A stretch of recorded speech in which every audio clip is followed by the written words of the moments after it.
Dialing back in order to go forward. You're probably wondering, what does he mean by that? Well, sometimes in life we have to hit the pause button, we have to hit the hold button and reflect because we're dealing with a situation now that is reminiscent of the past.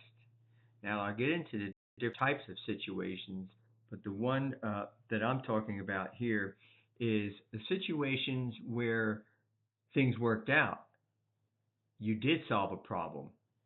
You dealt with things efficiently, effectively, and there was a good result.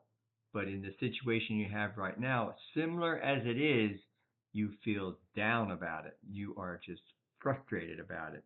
So sometimes we have to draw back, fall back to retreat in order to rebuild and move forward with our lives. It's hard to move forward when you're stuck and stymied, okay? So that's what I mean. It's hitting the pause button and reflecting.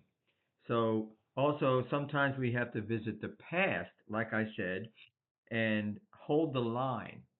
Don't do anything to go forward yet. Hold the line as you drop back and regroup in order to go forward. So that's what I mean by dialing back, holding the line, not doing anything impulsively or being frustrated and repeating the same thing again. Regroup, reflect, remember. Okay?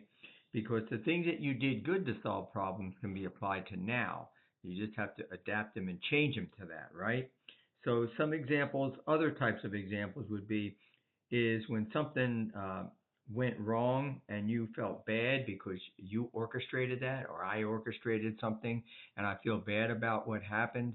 It it's not going to be any way productive or serve anything in you uh, to continue to beat yourself up. I deal a lot with this with people that they've been beating themselves up for a long time, and they realize it and they need help, and so I help them work through that so that they don't have to do that.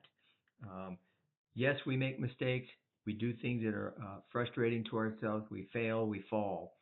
But the thing is, it's important to take stop and remember that you do have value in God. God sent his son to die for you. We just celebrated the resurrection, right? Passover, Easter. So that's one situation. Another one is where someone did something to you, and that's a whole nother situation about forgiveness. But if you have resentment, bad feelings, it's important to realize it's not productive to continue to harbor them either, and to have God help you work on these things.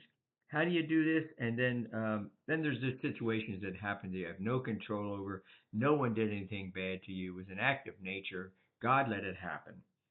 You can do all things through Christ who strengthens you. That is the bottom line here.